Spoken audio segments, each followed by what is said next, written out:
D'ici quelques jours, nous célébrerons la Journée internationale des droits des femmes.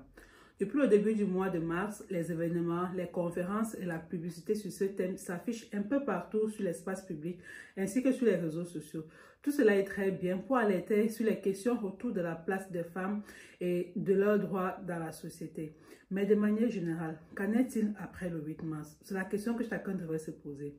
Alors, pour lutter pour nos droits, pour mettre et ou remettre à l'honneur des femmes, quelle qu'elles soient, le 8 mars doit être tous les jours de l'année et non pas les 15 premiers jours du mois de mars. Et là, je pense que vous êtes tous d'accord avec moi ou bien. Life is a winding road, no telling where it goes. Driving through. Salut les amis, j'espère que vous allez bien. N'hésitez pas de liker, de commenter, de partager la vidéo et aussi d'activer la cloche de notification pour être au courant quand je poste de nouvelles vidéos. Alors, pour la Journée internationale des droits des femmes, je vais faire une petite sélection d'initiatives que je trouve importantes. Mais avant cela, précisons-leur encore, le 8 mars, ce n'est pas la journée de la femme comme je vois un peu partout, mais celle de nos droits. Le but du 8 mars, ce n'est pas que l'on ait des promotions sur le make-up, la lingerie ou l'électroménager ou même sur vos business, mais que l'on puisse faire un bilan sur où on en est dans la lutte pour l'équité et l'égalité des droits. Tout simplement parce que partout sur la planète en 2024, on n'y est pas encore et comme qui dirait, le combat continue. Pour moi, c'est une journée pour se rassembler, échanger, réfléchir et voir comment encore plus avancer ensemble face à un manque de visibilité, de crédibilité et surtout de respect. J'ajouterais même que ce n'est pas une journée pour recevoir les roses. Je pense qu'on est d'accord ou bien. Bref, après, chacun fait comme bon lui semble. Il ne faudrait pas qu'après vous dites que là, ça dit ou telle chose. Plus sérieusement, je vous présente des livres, podcasts et newsletters que je trouve importants concernant cette journée. À chaque fois, je vous mettrai à l'écran une photo.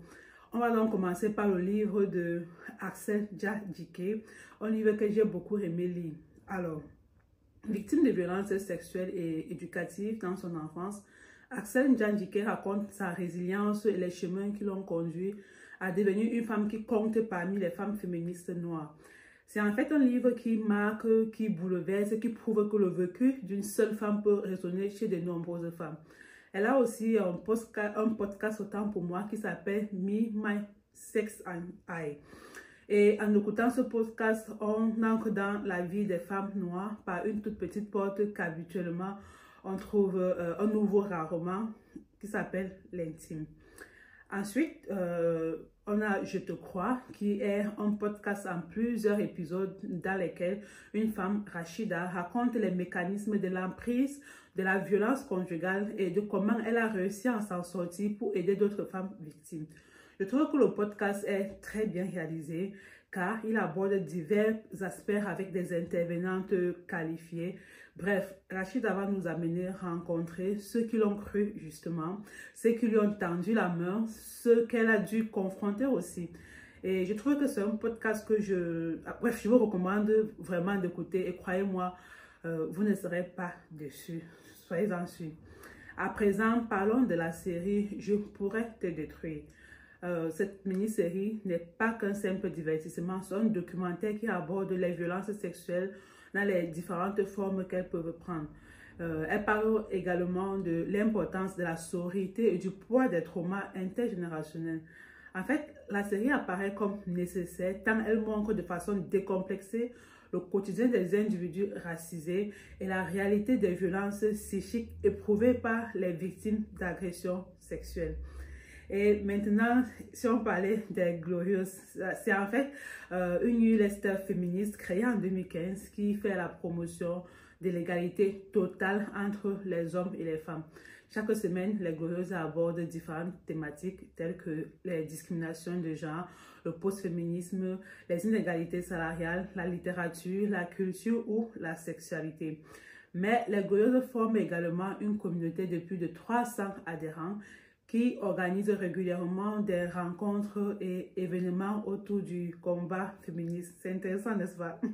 Et pour finir, on va parler de Chica Mag, qui est le premier magazine pour les filles de 7 à 12 ans. Le magazine aborde des thèmes comme les sciences, l'écologie, les animaux, les métiers en évolution. Chica présente aussi des portraits de personnes importantes et influentes. C'est un magazine ludique et passionnant pour les jeunes filles qui veulent se cultiver tout en s'amusant. Et vous les amis, quels ont été autant pour moi vos coups de cœur ou découvertes de ces dernières semaines, de ces derniers mois? Alors, n'hésitez pas de me le dire en commentaire et on se dit prochainement dans une nouvelle vidéo. Alors, prenez soin de vous et surtout, prenez soin de votre santé mentale. Bye bye!